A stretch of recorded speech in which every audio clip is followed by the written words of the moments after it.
경제학자의 서재. 방향을 잃은 대한민국, 그 길을 묻다. 갈수록 살기 힘든 나라 대한민국. 3장 외환위기, 초강력 글로벌 파워의 작용.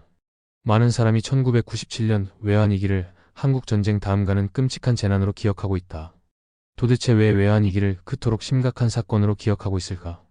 외환위기를 두고 사람들은 주로 김영삼 정부와 재벌의 책임을 돌려왔다. 충분히 근거가 있는 이야기다. 김영삼 정부의 성급한 금융 자유화 개방화와 여기에 편승한 재벌들의 무리한 과잉 중복 투자가 외환위기 원인이 된 점은 매우 분명하다. 외환위기는 다분히 자업자득이었다. 간과해서는 안 되는 사실이 있다. 결정적 순간에 운명을 좌우한 존재가 따로 있었기 때문이다. 김영삼 정부와 재벌이 외환위기 발생의 원인 제공자임은 분명하더라도 그들이 외환위기를 원했다고 볼 수는 없다. 도리어 그들은 외환위기에서 벗어나려고 필사적으로 몸부림쳤다. 하지만 연약하기 짝이 없었던 한국은 냉엄한 국제 질서를 뛰어넘을 수 없었다. 당시 세계 질서는 유일 정점인 미국을 중심으로 움직이고 있었다. 미국은 세계를 발 아래 두고 있었던 절대 지존이었다. 외환위기를 앞두고 있었던 한국의 운명은 미국의 선택에 달려 있었다. 과연 미국은 한국의 외환위기에 대해 어떤 태도를 보였을까? 미국을 둘러싼 시각과 상관없이 외환위기의 전후 맥락을 정확히 짚자면 반드시 확인해야 할 지점이다. 꼼짝없이 토끼몰이 당한 한국. 외환위기 한 달 전인 1997년 11월, 1년 이하 단기 외채만 660억 달러에 이르렀다. 당시 한국 경제 규모에 비추어 볼 때 감당하기 힘든 수준이었다.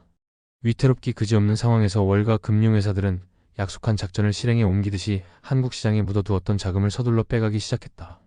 12월 3일 가용 외환은 50억 달러 수준에 불과했다. 외환 보유고가 바닥을 드러내며 외채를 제때 갚기 어려운 상황이 되고 말았다. 말 그대로 외환위기가 밀어닥쳤다. 다급해진 김영삼 정부는 일본 정부의 지원을 요청했다.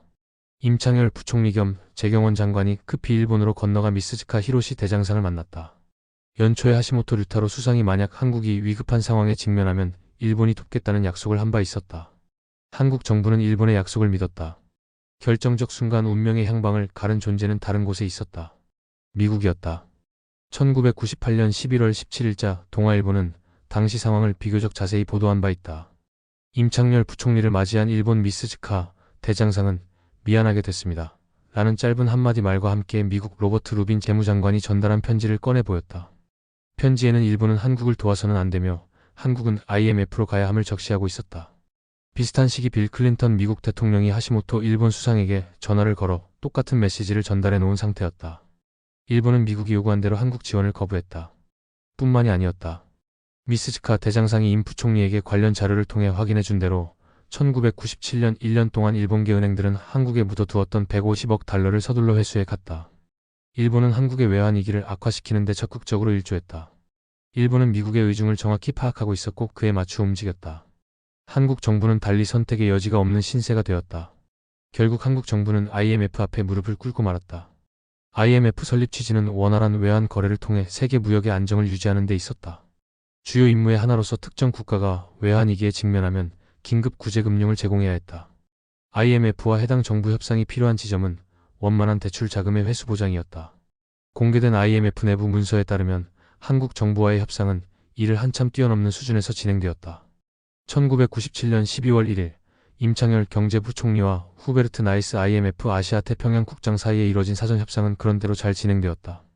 이들은 부실 종합금융회사 11곳 가운데 10곳에 회생 기회를 부여하고 경제성장 목표를 3%대로 유지하며 한국 정부가 주식채권 시장 구조개혁에 속도를 낸다는 정도 조건으로 IMF가 구제금융을 제공한다는 얼개를 짰다.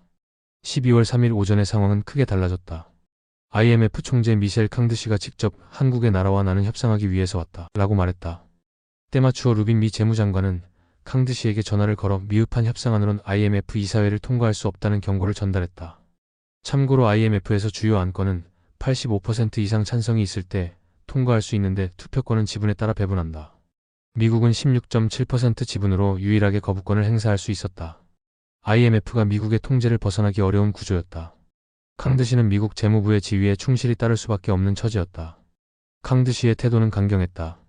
캉드시는 앞서 진행되었던 임창열 부총리와 나이스 국장 사이의 협상안을 뒤엎었다. 임창열 부총리, 이경식 한국은행 총재, 캉드시 총재는 새롭게 마련한 IMF 자금 지원 의향서에 사인했다. 구제금융으로 IMF가 210억 달러, 국제부흥개발은행 100억 달러, 아시아개발은행 ADB 40억 달러, 미국, 일본, 프랑스 등 다른 국가 13곳에 대출금 233억 5천만 달러를 더해 총액 583억 5천만 달러 규모의 돈을 빌려준다는 내용이었다. 막대한 자금을 빌린 대가는 혹독했다. 정부는 외국인의 종목당 주식 취득 한도를 기존 26%에서 연내 50% 이듬해 55%로 늘리기로 했다. 외국인의 국내 기업 인수합병을 쉽게 할 수 있도록 경제구조 조정 및 금융시장 개방에 관한 정책 이행 계획도 약속했다. 9개 부실 종합금융사 영업 정지와 2개 상업은행 자구책 마련, 국내 콜금리 기존 12.5%에서 25% 이상으로 인상, 외국인의 국내 금융기관 인수합병과 증권사 설립 허용, 외국인 직접 투자 제한 분야 추가 개방, 노동시장 유연화 추가 조처 등이 함께 포함됐다. 나이스 국장의 표현대로 수년간에 걸쳐 이루어져야 할 협상이 단 한순간에 비약적 전환을 했다. 사태는 여기서 그치지 않았다. 1997년 12월 3일 한국 정부와 IMF 사이의 협상이 타결되었음에도 월가의 큰손은 한국에 투자했던 자금을 계속해서 빼갔다. 어렵사리 흘러들어온 IMF 긴급 자금마저 또다시 흘러나갔다. 자칫하면 한국은행 외환 잔고가 머지않아 마이너스로 돌아설 상태에 이르렀다. 2차 국가부도의 징후는 갈수록 농후해졌다. 상황이 긴박하게 돌아가고 있던 1997년 12월 22일 데이비드 립튼 미 재무부 차관이 직접 한국으로 날아왔다. 랩튼 차관은 얼마 전 대통령 선거에서 당선된 김대중 전 대통령을 만났다. 김대중 전 대통령은 새 정부가 IMF와의 협약을 충실히 이행함은 물론 IMF 플러스 개혁까지 할 의사가 있음을 분명히 했다. IMF 플러스 개혁이란 외환관리법 전면 개정, 척대적 인수합병 허용, 주주집단 소송제 등을 가리켰는데 IMF 구조조정 프로그램 이상의 조치를 의미했다. 김대중 전 대통령은 미국이 궁극적으로 무엇을 원하고 있는지 정확히 간파하고 있었지만 이를 전격 수용할 수밖에 없었다. 김대중 전 대통령에게 약속을 얻어낸 다음에야 미국 정부는 100억 달러 조기 지원 방침을 발표했다. 그 즈음에 서방 금융기관들은 한국에 대출해준 자금에 대해 만기 연장을 시작했다. 한국은 간발의 차이로 국가부도 위기에서 벗어났다.